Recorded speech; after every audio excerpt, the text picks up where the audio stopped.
करने वाले हैं कोऑर्डिनेट ज्योमेट्री का एक प्रैक्टिस है। ठीक है, इसमें करीब 10-12 क्वेश्चन होंगे। तो पहला क्वेश्चन है -1 और -1 किस चतुर्थांश में स्थित है। इसे जानने के लिए आपको पहले चतुर्थांश के बारे में पूरी जानकारी होनी चाहिए। ये कौन सा अक्ष है? x। ये कौन सा अक्ष है? y। ये होती है, ये वाली होती है x की पॉजिटिव साइड, ये x की नेगेटिव, ये y की पॉजिटिव, ये y की नेगेटिव साइड। ठीक है, इसमें जो होते हैं दोनों कैसे होते हैं? प्लस के। कैसे होते हैं? दोनों प्लस के, क्योंकि ये x की भी पॉजिटिव साइड है और y की भी। तो पहले चतुर्थांश में x और y दोनों कैसे होते हैं? पॉजिटिव। दूसरे चतुर्थांश में आ जाओ, और दूसरे चतुर्थांश में कैसे करोगे कि x कैसा आएगा? नेगेटिव, तो पहला क्या आएगा? नेगेटिव का, और y कैसा होता है? पॉजिटिव। इसमें क्या होता है? माइनस और प्लस। तीसरे में क्या होता है कि पहले का जस्ट उल्टा। क्यों होता है उल्टा? क्योंकि इसमें x भी नेगेटिव और y भी नेगेटिव, ये दोनों नेगेटिव हो गए। इसमें कैसे करेंगे? देखो, इसमें x कैसा है? पॉजिटिव। इस वाले चतुर्थांश में x कैसा है? पॉजिटिव, और y कैसा है? नेगेटिव। तो पहला प्लस और दूसरा माइनस। अब क्वेश्चन क्या पूछा गया? -1 और -1 किस चतुर्थांश में स्थित है। तो दोनों माइनस के किस में है? बताओ हम। इसमें, इसमें, इसमें या इसमें? इसमें, तीसरे वाले में। इसका आंसर क्या हो जाएगा? थर्ड चतुर्थांश। थर्ड चतुर्थांश। क्वेश्चन है, एक बिंदु है और एक बी बिंदु है। ठीक है, ए की निर्देशांक क्या है? 5,0 और बी की निर्देशांक क्या है? -1,5। ठीक है, के बीच की दूरी ज्ञात करो। यानी कि दो बिंदु है, एक बिंदु ए है और एक बिंदु कौन सा है उनका? बी। ए की जो निर्देशांक है 5,0 और बी के निर्देशांक है -1,5। तो इनसे एक रेखा बनेगी। ठीक है, तो ये पूछा कि ए से लेके बी तक की दूरी कितनी होगी। तो ए की निर्देशांक क्या है? 5,0। इसको हम लोग मान लेंगे x1 y1। ठीक है, इसको क्या मान लेंगे? x2 और y2। अब हमने तो बताया कि दो बिंदुओं के बीच की दूरी कैसे निकालते हैं? d बराबर y2 माइनस y1 का whole square plus x2 minus x1 का होल स्क्वायर। जी फॉर्मूला इसमें क्या कर देंगे? अप्लाई। अब देखो d बराबर कितना निकल के आएगा? बताओ आगे। Under of. अब y2 माइनस y1 कितना हो जाएगा? y2 कितना है? 5, y1 कितना है? 0। 5 में 0 जाएगा, कितना आएगा? 5। 5 का स्क्वायर प्लस कितना हो जाएगा? x2 minus x1। x2 का मान कितना? -1। -1 में से 5 घटाएंगे तो कितना हो जाएगा? -6। कितना हो जाएगा? -6 का हो गया जी स्क्वायर।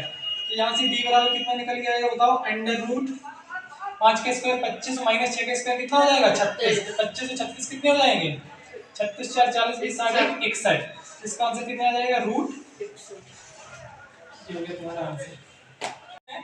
दो बिंदु P तथा Q, P की निर्देशांक क्या? 1,2, Q की निर्देशांक क्या? 3,1 के मध्य बिंदु के निर्देशांक ज्ञात करो। जब भी तुम्हें दो बिंदु दिए जाएं, जैसे एक बिंदु P है, दूसरा बिंदु क्या है? Q, तो P के निर्देशांक अगर x1 y1 हो और Q के निर्देशांक x2 y2 हो और इनके मध्य बिंदु की क्या पूछे हैं? निर्देशांक। तो हमेशा मध्य बिंदु निर्देशांक पता क्या निकलते हैं? x1 प्लस x2 बटे 2 y1 प्लस y2 बटे 2। अब हम लोग इन्हें नाम दे सकते हैं। पहला वाला निर्देशांक इसे m बोल सकते हैं, दूसरे वाले क्या बोल सकते हैं? n। तो यही वाला फॉर्मूला इसमें अप्लाई करेंगे। अब देखो x1 y1 क्या है? 1,2 सवाल के हिसाब से, और x2 y2 कितने? 3,1। अब कैसे निकालेंगे? हमने बताया m कैसे निकालेंगे? x1 प्लस x2 बटे 2 से, और n कैसे निकालेंगे? y1 प्लस y2 बटे 2 से। ठीक है, तो अब बताओ m कैसे निकाल रहे हैं? x1 प्लस x2 बटे 2। तो x1 का मान कितना है? 1, x2 का मान कितना है? 3। 1 और 3 कितने हो गए? 4, 4 बटे 2। ऐसे लिख लो, 1 प्लस 3 बटे 2 कितना आएगा जी? 4 बटे 2, यानी कि 2। m का मान कितना निकला है? 2। ऐसे हम लोग कहीं निकालेंगे n का। ठीक है, n का क्या होगा? y1 प्लस y2 बटे 2। अब y2 का y1 का मान कितना है? 2, और y2 का मान कितना है? 1। 2 और 1 कितने हो गए? 3 बटे में 2। ये कितना निकल के आएगा? 3 बटे 2। तो m तथा n के मान क्या क्या निकले? m का मान निकला 2 और n का कितना निकला? 3 बटे 2। तो मध्य बिंदु के निर्देशांक क्या हो गए? 2, 3 बटे 2। 1,2 मतलब एक बिंदु P है जिसकी निर्देशांक क्या है? 1,2 तथा बिंदु Q जिसकी निर्देशांक क्या है? 3,3 से होकर जाने वाली रेखा का समीकरण याद करो। यानी कि दो बिंदुओं से होकर जाने वाली रेखा क्या पूछा? समीकरण। इसका फॉर्मूला होता y माइनस वाई वन बराबर y2 माइनस वाई वन बटे x2 माइनस x1 और ब्रैकेट में x माइनस x। बस इस वाले फॉर्मूले में क्यों वैल्यू रख दो। तो y माइनस ये क्या हो गया x1 ये y1 जे x2 जे y2। अब y1 की वैल्यू कितनी बताओ? 2 बराबर y2 माइनस y1। y2 की वैल्यू कितनी है? 3। y1 की कितनी है? 2। तो 3 में से 2 चले गए कितने बचे? 1 ऊपर 1 आ गया। x2 minus x1। x2 की वैल्यू कितनी है? 3। x1 की कितनी है? 1। 3 में से 1 चले गए कितने बचे? 2 और ब्रैकेट में x माइनस x1 रख दो। यानी x माइनस अब x1 का मान कितना है? 1। ठीक है, कितना आया समझ में? अब क्या कर लेंगे अपन लोग? क्रॉस गुणा। 2 का गुणा कहाँ पे हो जाएगा इसमें? तो ये हो जाएंगे 2y माइनस 4 इक्वल 1 का गुणा x माइनस 1 में होगा तो कितना रहेगा? x माइनस 1 ही। ठीक है, अब इस वाले पूरे पोर्शन को उस साइड ले जा रहे हैं तो x माइनस अब क्योंकि जो 2y यहाँ आएगा कि प्लस के उस साइड का ही हो जाएगा minus x minus 2y minus 1 और ये माइनस की 4 उस साइड जाएंगे काहे के हो जाएंगे प्लस के 4। ठीक है, तो ये कितना हो गया x माइनस 2y और माइनस 1 प्लस 4 कितने हो जाएंगे? प्लस के 3 बराबर काहे के 0। यही आंसर है। जो पास देखिए बिंदु 0,5 कहां पर स्थित होंगे? तो बिंदु 0,5 कहां पर स्थित होंगे? देखो ये कौन सा है? ये x हो गया, ये क्या हो गया? y। अब x क्या है? 0, यानी x जो होगा वो कहां पर स्थित होगा बताओ? अक्ष पे स्थित होगा या मूल बिंदु पे? x कहां पे होगा बताओ? x का निर्देशांक कितना है? 0। तो x कहां पे स्थित होगा? मूल बिंदु पे। कहां होगा?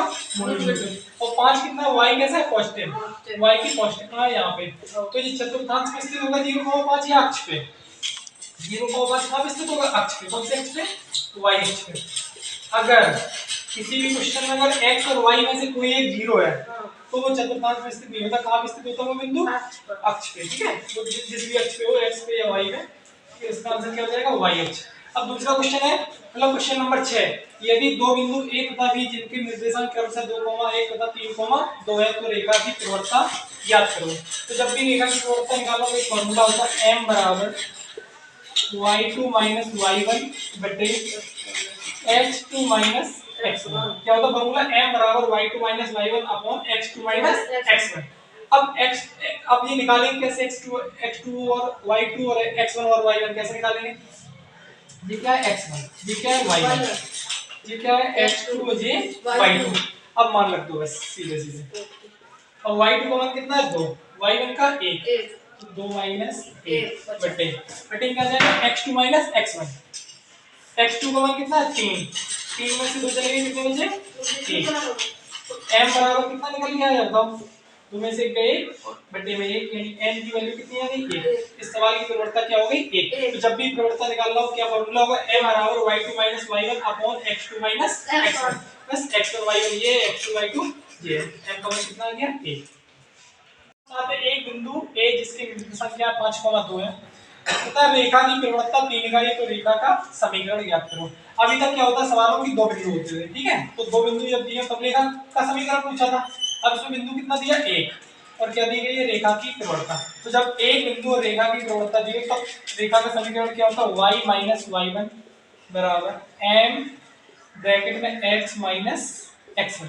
क्योंकि m का ही मान तो होता था y2 माइनस y1 बटे x2 माइनस x1। तो इसमें m का मान सीधे दे दिया तो y माइनस अब y1 की वैल्यू कितनी है बताओ? ये x1 हो गया, ये क्या हो गया? y1 हो गया ना। तो x1 का मान कितना है? 5 और y1 का मान कितना है? 2। तो यहां पे रखना क्या है? y minus y1। तो y1 की वैल्यू कितनी है? 2 बराबर m x माइनस अब x1 की वैल्यू कितनी है? 5। अब m का भी एक मान रख दो। m का मान कितना है? 3 इकाई। 3 इकाई। प्रवणता कितनी है? 3 इकाई क्योंकि प्रवणता को ही m बोलते हैं।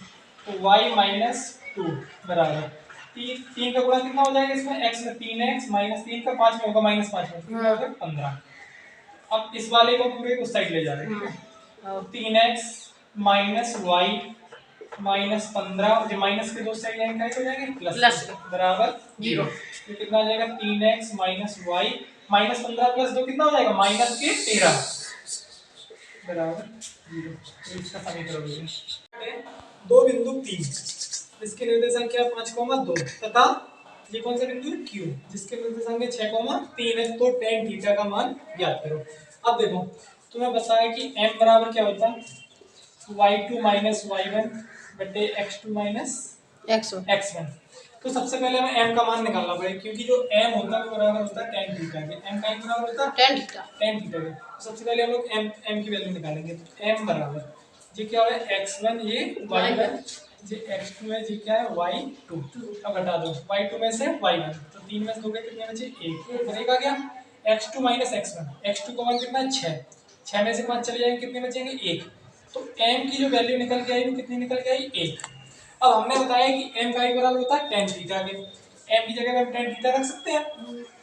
तो tan थीटा का बराबर हो जाएगा 1 के। अब अपन को वैल्यू का ही निकालनी है, tan थीटा का मान ही ज्ञात करना ना। तो tan थीटा का मान कितना हो जाएगा, tan थीटा बराबर 1। अगर तुमसे पूछा होता है इसी सवाल में थीटा का मान, तो थीटा का मान बताओ कैसे निकालते हैं, थीटा का मान कैसे निकालते हैं। फिर हम लोग करते हैं tan थीटा बराबर 1 होता है tan 45 का मान, क्या होता है tan 45 का।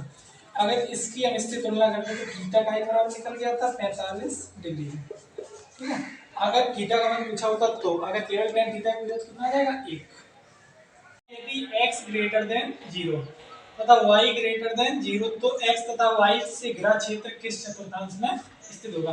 तो देखो x भी कैसा है ग्रेटर देन 0, यानी x कैसा है पॉजिटिव, y भी ग्रेटर देन कैसा है 0, यानी y भी कैसा होगा पॉजिटिव। तो x और y पॉजिटिव किस चतुर्थांश में होते हैं बताओ, जो हमने बताया था x y पॉजिटिव इस चतुर्थांश में होते हैं, इसमें या इसमें या इसमें, इसी में होते हैं ना, क्योंकि ये भी x की पॉजिटिव साइड है, y भी पॉजिटिव, y की पॉजिटिव साइड है। तो मान के चलो x में कहीं पे यहाँ पे ऐसे बिंदु स्थित हो, ठीक है, y पे कहाँ पे यहाँ पे कहीं पे। ये घिरा क्षेत्र किस वाले चतुर्थांश में आएगा, प्रथम चतुर्थांश में। इसका आंसर कितना हो जाएगा चतुर्थांश, ठीक है। त्रिभुज का क्षेत्रफल ज्ञात करो। तो a की निर्देशांक क्या है 1,2, b के -2,3 और c के कितने -2,1। तो इस त्रिभुज का क्या निकालना हम लोगों को क्षेत्रफल। तो सबसे पहले मानेंगे इसे x1 y1, इसे x2 और y2, इसे क्या मानेंगे बताओ x3 और y3। तो जब भी 3 बिंदु दिए हैं तभी त्रिभुज का क्षेत्रफल निकाल सकते हैं। तो त्रिभुज के क्षेत्रफल का फॉर्मूला होता है a बराबर 1/2, दोनों साइड ब्रैकेट लगा दो। ये इस वजह से कर रहे हैं कि मतलब जल्दी हो जाए समझ में आ जाए। x1 ब्रैकेट लगा दो प्लस x2, ये फॉर्मूला याद करने का अच्छा तरीका है, प्लस x2 ब्रैकेट लगा दो प्लस x3, तो यहाँ पे क्या करो ब्रैकेट लगा दो। ब्रैकेट के अंदर जो भी रहेगा वो y के पदों में रहेगा। यहाँ रहेगा y2 माइनस y3, यहाँ पे रहेगा y3 माइनस y1, यहाँ पे रहेगा y1 माइनस y2।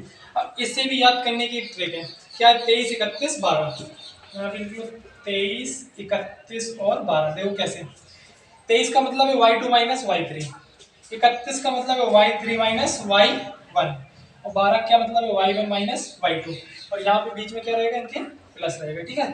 तो फॉर्मूला क्या होगा त्रिभुज के क्षेत्रफल का a बराबर 1/2 x1 ब्रैकेट के अंदर y2 minus y3 plus x2 bracket के अंदर y3 minus y1 plus x3 bracket के अंदर y1 माइनस y2। अब इसमें ये रख दो सबके मान। a बराबर कितना हो जाएगा 1/2। अब x1 की वैल्यू कितनी है बताओ 1, y2 माइनस y2 कितना है 3, 3 में से अगर 1 चला गया कितने बचे 2 प्लस x2 का मान कितना माइनस के 2। अब ब्रैकेट के अंदर क्या आएगा y3 माइनस y1, y3 का मान कितना है 1 और y1 का कितना है 2, 1 में से 2 जाएंगे कितने बचेंगे माइनस के 1, प्लस लगा दो कितना है यहाँ पे x3 की वैल्यू कितनी है माइनस के 2। अब यहाँ पे क्या आएगा y1 माइनस y2, तो y1 की वैल्यू कितनी है 2 और y2 की वैल्यू कितनी है 3, तो 2 में से 3 चलेंगे कितने बचे माइनस के 1 और ब्रैकेट को बंद कर दो। अब a बराबर 1/2, 2 का गुणा 1 में होगा कितना होगा 2, -2 का -1 में प्लस के 2, -2 का -1 में कितना हो जाएगा प्लस के 2। तो a बराबर कितना निकल के आएगा 1/2, 2 प्लस 2 प्लस 2 कितने हो गए ये 6। तो 2 से अगर अपन 6 को काटें कितनी बार जाएगा 3 बार, तो इसका आंसर कितना आ जाएगा 3 इकाई। क्षेत्रफल कितना आ जाएगा 3 इकाई।